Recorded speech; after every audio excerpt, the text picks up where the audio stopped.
नमस्कार भाइयों बहनों। आज का वीडियो ये भी एक आपको जानकारी होनी चाहिए। पहले भी दी थी एक दफ़ा, पर कुछ लोगों के कमेंट्स थे तो फिर बताता हूँ कि कई बार नवरात्रे में जो लोग पूजा पाठ करते हैं और अचानक देखेंगे आप नवरात्रे में ही उनके ऊपर मान लो कोई एक्सीडेंट हो गया, कोई जीने से गिर गया। नवरात्रे के दिन में देखना आप होता आजमा के उन घरों में सदस्य बदल सकते हैं। कहने का मतलब किसी पिताजी के साथ हुआ तो कभी लड़के के साथ होगा, ऐसे घर में या महिला होगी उसके साथ हो जाएगा। ये ज़रूर होता है। तब आप ये समझें बिल्कुल पेटेंट है, आपको कोई बताएगा नहीं और परखी हुई बात है ये।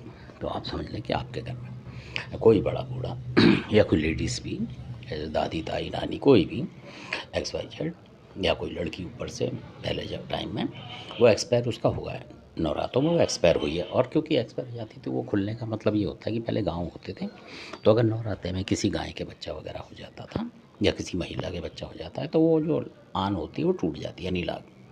फिर उसको कोई दिक्कत नहीं होगी, फिर वो रख सकते हैं। और जब तक ये चीज़ नहीं होती, क्योंकि शहरों में कोई गाय पालता नहीं तो बच्चा कहाँ से होगा, ये मानना पड़ेगा आपको। इसलिए वो गाँव में चल जाती थी बात। और ये भी कोई एक उसकी बात है बड़े कि किसी महिला को किसी घर की और कोई बच्चा हुए नवरात्रे में ये भी ज़रूरी नहीं है मतलब। तो इसलिए वन फिर टूटती नहीं है। ये 2 वजह बताई थी टूटने की, वो भी मैं इसलिए बता रहा हूँ आपको। तो उसमें अगर आप कुछ करेंगे और कोई सदस्य आपका निकल चुका है, क्योंकि अमूमन लोगों को पता नहीं था, पूजा करते हैं और देखेंगे नवरात्रे में उनको कोई सीढ़ी से पैर गिर गया, चाहे छोटी मोटी चोट लगी, कई बार बड़ी भी हो जाती है। कोई गाड़ी से गिर जाएंगे आप, कुछ ना होगा, कुछ हो, कई बार पंखा टूट के आपके ऊपर गिर जाएगा। ऐसा भी होता है इनमें नवरात्रों में, कुछ भी होता है मतलब, और लगेगी चोट या कोई गाड़ी टक्कर मार जाए हल्की फुल्की, वो होंगे नवरात्रे के दिन। तो आप समझ लेंगे नवरात्रे में कोई व्यक्ति आपका दुर्घटनाग्रस्त हुआ था किसी भी तरीके से, यानी चाहे दुर्घटना से हुआ या कैसे हुआ, मतलब मृत्यु हो गई उसकी कुल मिला के। तो आप उस घर में पूजा करेंगे तो आपको दिक्कत आएगी नवरात्रे में। तो आप सोचेंगे माता का किसी ने खट्टा खा लिया, कुछ ऐसी चीज़ खा ली, कुछ इस तरीके का कुछ कर लिया, मतलब परहेज़ तोड़ दिया तो हो गया, ऐसा नहीं है। वो इस वजह से होता है। और दूसरी जो बात है तो जिनके यहाँ कोई राजस्थान की देवी थी, कोई भी हो, तो वो पूछती थी। और वो उस टाइम पे उन्होंने जो शादी करी बच्चे की, तो वो बोल दिया उन्होंने वैष्णो देवी का। तो जब वो वैष्णो देवी चले गए और वैष्णो देवी से जाके जैसे ही वो आए, मतलब कन्या वन्या भी नहीं कर पाए थे आके, तो उनके यहाँ सिलेंडर फट गया और उनकी घरवाली जो थी काफ़ी ज़्यादा परसेंट हो गई उनको दिक्कत। अब दिक्कत होने के बाद फिर उनके जो भाई वगैरह थे उन्होंने बुलाए, दो चार क्या बात हो गई, ऐसे वैसे कर इलाज तो कर ही रहे थे। उसके बाद जब उन्होंने किसी को दिखाया तो उन पे भैरव महाराज आते थे, राजस्थान के भैरव जो हैं बड़े प्रसिद्ध हैं। तो वो आए, भैरव बाबा ने बताया उनको आके किसी के शरीर में भगत के उनके कि आपके यहाँ जो दिक्कत है वो ये है कि आपको सबसे पहला जो गठजोड़ इजात वगैरह होती है आपको राजस्थान में करनी थी। मतलब कहने का मतलब ये है जहाँ उनका होगा। और उनके पिताजी जो थे उनको भी ध्यान नहीं रहा होगा, यानी कि दादा परदादा के टाइम पे लगती होगी और वो शहर में आ गए तो मॉडर्न हो गया, ऐसा हो गया था। तो उनको फिर गलती महसूस हुई, क्योंकि करनी जब हो जाती है आदमी की गलत, तो आदमी फिर माफ़ी मांगता है, उसके अलावा कोई चारा नहीं होता। पहले नहीं मानता वो, मतलब फिर उन्होंने माफ़ी मांगी उन्होंने।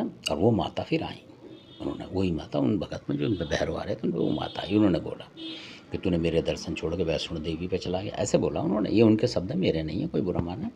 तो उन्होंने बोला कि वैष्णो देवी से सही करा ले जा।